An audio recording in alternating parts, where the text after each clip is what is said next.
राधे राधे, राधे राधे, जय श्री कृष्ण। श्री कृष्ण राधे राधे श्री महाभारत के खिलवाड़ हरिवंश के अंतर्गत विष्णु पर्व में 24वां अध्याय, जिसके अंतर्गत केसी के अत्याचार और श्री कृष्ण द्वारा उसका वध, इस विषय में हम अध्ययन करेंगे, मनन करेंगे।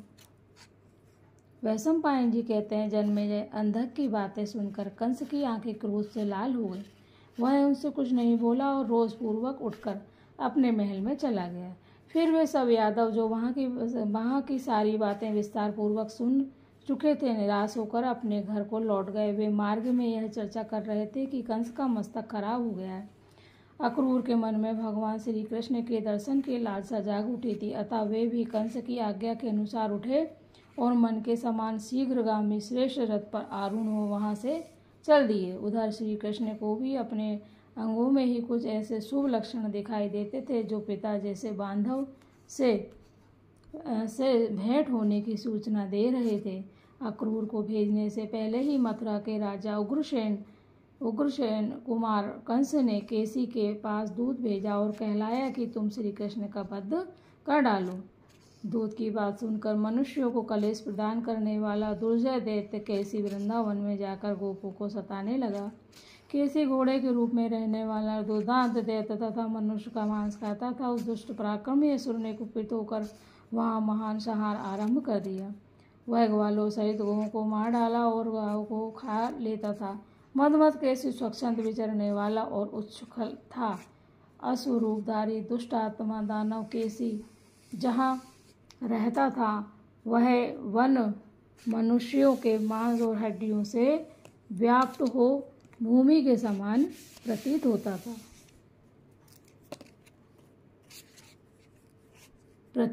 था। वह टापों से पृथ्वी को विदीर्ण कर देता और वेग से वृक्षों को भी तोड़ डालता था। हिंसते हिननाते समय प्रचंड वायु के कोलाहल से होड़ लगाता था और उछलकर आकाश को भी लांघ जाता था। वह वन में विचरने वाला दुष्ट अश्व बहुत बड़ा और मतवाला था। उसके आयल कुछ हिलते रहते थे। वह भयंकर दैत्य कंस के चरित्र का अनुसरण करने वाला था।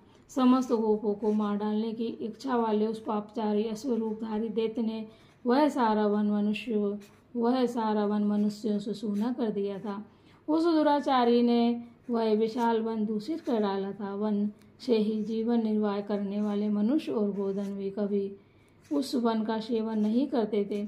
मद के कारण वह सदाचार से भ्रष्ट हो चुका था और अधिकतर मनुष्यों के ही मांस खाता था। उसके निवास स्थान में होकर जो रास्ता जाता था उसे उसने अगम्य बना दिया था।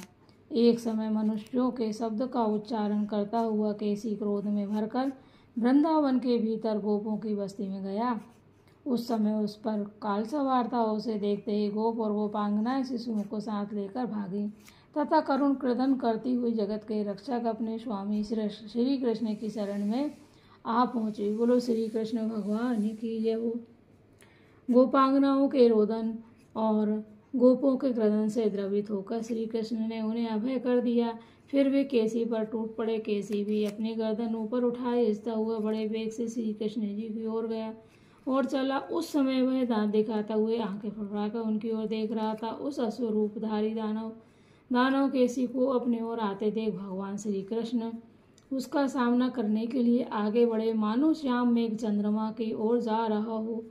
श्री कृष्ण को केसी के निकट खड़ा हुआ देख उनके प्रति मनुष्य बुद्धि रखने वाले हितैषी गोप उनसे इस प्रकार बोले, तात श्री कृष्ण, तुम सहसा इस नीच अश्व के पास ना चले जाना, क्योंकि तुम अभी बालक हो और यह पापात्मा एक दुर्धर्ष दैत्य है। तात, यह कंस का बाहर विचरने वाला सहज प्राण है। बड़े बड़े अश्वराजों में उत्तम है। युद्ध में इस दानव की समानता करने वाला कोई नहीं है। समस्त प्राणियों को त्रास देने वाला यह दैत्य घोड़ों में सबसे अधिक बलवान है। संपूर्ण भूतों में से किसी के लिए भी यह बाध्य नहीं है। पापचारियों में यह सबसे अग्रगण्य है। उपयुक्त बातें कहने वाले गोपों का यह कथन सुनकर शत्रुसूदन भगवान मधुसूदन ने केसी के साथ युद्ध के लिए विचार किया। तदनंतर यह अश्व दाएं बाएं चक्कर काटता हुआ अपने जो ये अश्व है कौन है? दैत्य है, दानव है। दोनों पैरों से क्रोधपूर्वक वृक्ष को तोड़ने लगा। उसके लंबे आयल वाले मुख और घने केस से ढके हुए कंधे पर जो मेघों की लहरों के समान बलिया चमड़े से सिकड़ने से बनी हुई रेखाएं थी, वे क्रोध जनित जल पसीना टपकाने लगी।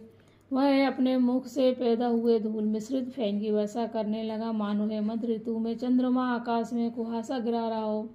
भरत नंदन उसने अपने ही स्नेह के साथ निकले हुए जलकर्णों तथा मुख से गिरे हुए फैन द्वारा कमल ने श्री कृष्ण को अपने टापू से उठाकर फैली हुई धूल से जो मिलेठी के चूने की भांति कुछ कुछ पीले रंग की थी, उसे घोड़े ने श्री कृष्ण के मस्तक के बालों को कुछ लाल सा कर दिया। केसों के पैर वहाँ उछल कूद मचा रहे थे। वह अपनी टापों से पृथ्वी को खोदता और दांतों को पीसता हुआ श्री कृष्ण की ओर दौड़ा। अश्वों से श्रेष्ठ कृषि श्री कृष्ण के साथ उलझ गया।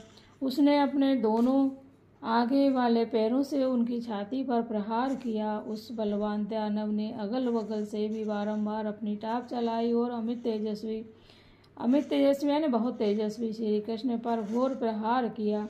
तीखी दाढ़ी जिसका आयुध थी, उस भयानक मुख के द्वारा रोष में भरे हुए उस घोड़े ने श्री कृष्ण की भुजा के अग्रभाग को दांत गड़ाकर घायल कर दिया।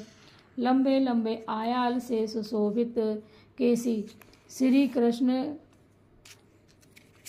कृष्ण से जूझता हुआ उसी तरह शोभा पाने लगा जैसे आकाश में अंशुमालिन शूर मेघ के साथ उलझ गए हों। उस बलवान घोड़े का पराक्रम उसके क्रोध के कारण दूना बढ़ गया था। उसने श्री कृष्ण की छाती पर अपनी छाती से वेगपूर्वक चोट पहुँचाने का विचार किया। तब अमित पराक्रमी बलवान श्री कृष्ण ने भी कुपित होकर उस घमंडी दैत्य के मुख में अपनी एक बाहें को बहुत बड़ी करके डाल दिया। वह उनकी उस बाहें को अपने दांतों से चबाने तथा विदीर्ण करने में समर्थ न हो सका, उल्टे उसके दांत ही जड़ से उखड़ गए। साथ ही वह मुख से फैन सहित रक्त बमन करने लगा। उसके ओंठ और गल पर फटकर दो दलों में विभक्त हो गए। स्नायु बंधन के ढीले हो जाने से केसी की आंखें फटकर बाहर निकल आई। उसके ओठों का निचला भाग उसके मायाविष्ट होने के कारण उसके फटे हुए दोनों नेत्र से रक्त बहने लगा। उसके कान में खड़कर गिर गया तथा चेतना नष्ट हो गई। उसी अवस्था में केसी बार बार छटपटाने लगा। वह बार बार पैरों को उछालने और उसका एक एक अंग और रोनों खिन उठा। अंत में वह थक गया और उसके पैर भी निस्तेज हो गए। केसी के मुख में लगी हुई श्री कृष्ण की वह बाहें उसके मुखमंडल से आधी आवेश सी होकर वर्षा काल में आधे चंद्रमा की किरणों से घिरे हुए बादल के समान शोभा पाती थी। श्री कृष्ण से सटे हुए केसी का शरीर शांत हो गया था। उस समय वह उसी तरह शोभा पा रहा था जैसे प्रभात काल में अस्ताचल के शिखर पर पहुंचा हुआ चंद्रमा थक कर मेरु का आश्रय लेने पर सुशोभित होता है। श्री कृष्ण की भुजा से टकरा कर केसी के सारे दांत मुख से बाहर गिर पड़ते। वे ऐसे प्रतीत होते थे मानो शरद ऋतु के लहसुन श्वेत बादलों के टुकड़े बिखरे हुए हैं। जब केसी भली भांति शांत हो गया तब अनायास ही महान कर्म करने वाले श्री कृष्ण ने अपनी बाहें को बहुत बड़ी करके उस दैत्य के शरीर को बलपूर्वक बीच से चीर डाला। उस युद्ध स्थल में श्री कृष्ण की भुजा द्वारा फाड़े गए केसी का मुख काल हो गया। वह दानव व्यथित होकर बड़े जोर जोर से आर्तनाद करने लगा। उसके सारे अंग शिथिल हो गए थे। वह चक्कर काटता हुआ गिर गया। उसका शरीर कई अंगों से हीन हो चुका था। वह ऐसा दिखाई देता था मानो पर्वतों को बीच से चीर डाला गया हो। श्री कृष्ण की भुजा से जिसका उपट गया था वह दोनों भागों में हुआ महाभयंकर असुर दो टुकड़ों में कटे हुए हाथी के समान पृथ्वी पर गिर पड़ा। श्री कृष्ण की भुजा से कटे हुए शरीर वाले केसी का रूप पिनाक पाणी भगवान रुद्र द्वारा मारे गए पशु महिषासुर के समान अत्यंत भयंकर प्रतीत होता था। केसी के शरीर के वे दोनों खंड, दो पांव आदि, पीठ आधा, पूंछ, एक नाक और नासिका से युक्त पृथ्वी पर पड़े हुए अनुपम शोभा पा रहे थे। केसी के दांतों से घायल हुई श्री कृष्ण की वह बाहें ऐसी सुशोभित हो रही थी मानो वन में गजराज के दांत आघात चिन्ह से अंकित कोई बहुत बड़ा साल का वृक्ष हो। इस प्रकार युद्ध में केसी को मारकर उसके शरीर के टुकड़े टुकड़े करके कमल ने श्री कृष्ण वहीं हंसते हुए खड़े रहे। उस केसी को मारा गया देख गोप और गोपांगनाएं बहुत प्रसन्न हुई। सबके विघ्न नष्ट हो गए, कष्ट दूर हो गए। बोलो श्री कृष्ण भगवान की जय। स्थान और अवस्था के अनुसार सभी गोप बारंबार श्रीमान दामोदर का पूजन करते हुए प्रिय वचनों द्वारा अब उनका अभिवादन करने लगे। बोलो दामोदर भगवान की जय। यह कार्तिक का महीना चल रहा है और ये कार्तिक का महीना को दामोदर के नाम से, दामोदर मास के नाम से भी जाना जाता है। इसमें एक जो प्रसंग आया था ना कि उनको ओखली बांध दी गई थी, है ना, उनको ओखली से बांध दिया गया था, उसके कारण उनका नाम दामोदर कहलाया था। तो श्रीमान दामोदर का पूजन करते हुए विप्र वचनों द्वारा उनका अभिनंदन करने लगे। गोप बोले, तात तुमने अद्भुत कर्म किया है। यह समस्त जगत के लिए कंटक रूप देत आज तुम्हारे हाथ से मारा गया श्री कृष्ण।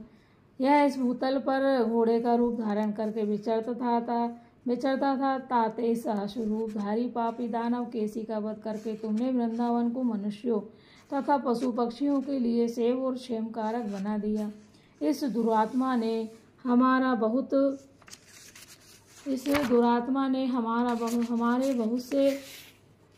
बहुत से गोप मार डाले थे। बछड़ों पर वात्सल रखने वाली बहुत सी गायों का भी वध कर डाला था।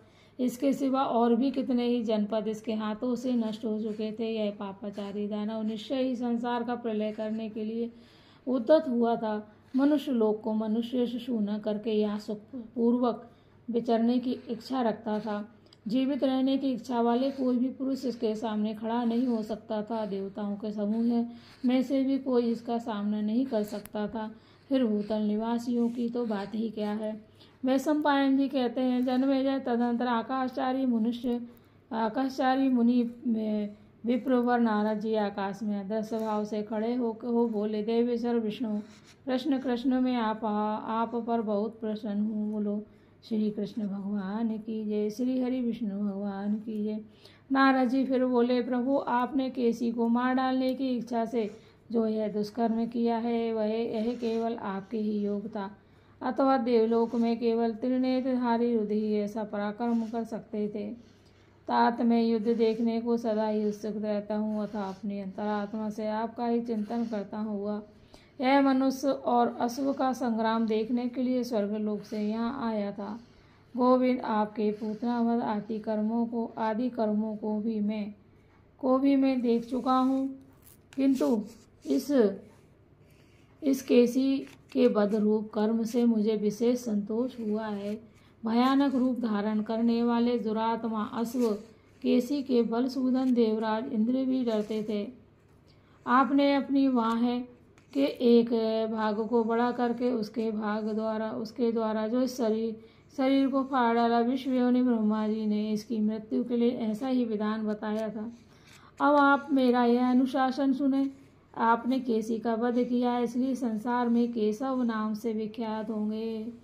जय हो केशव जी की, जय हो केशव केशव केशव, जय हो श्री कृष्ण भगवान की, जय हो। श्री कृष्ण भगवान ने केसी दानव का वध किया था, इसलिए उनका वह केशव नाम से प्रसिद्ध हुए। जगत में आपका या आपसे जगत का कल्याण हो। आपको साधुवाद देखकर मैं शीघ्र जाता हूँ। अब तो कंस वध आदि कृत्य शेष रह गए हैं, उन्हें आपको पूर्ण करना है। आप इसमें समर्थ हैं, अतः शीघ्र कर डालें, विलम्ब न होने दें। जब आप भूभार हरण आदि अन्य कार्यों के लिए यहाँ अवतार लेने के लिए चले आते हैं, तब आपके ही बल का आश्रय लेने वाले देवता भी मनुष्यों की भांति आपकी लीला का अनुकरण अभिनय करते हुए नाटक आदि खेलते हैं। समुद्र तुल्य महाभारत युद्ध का समय अब बहुत निकट है।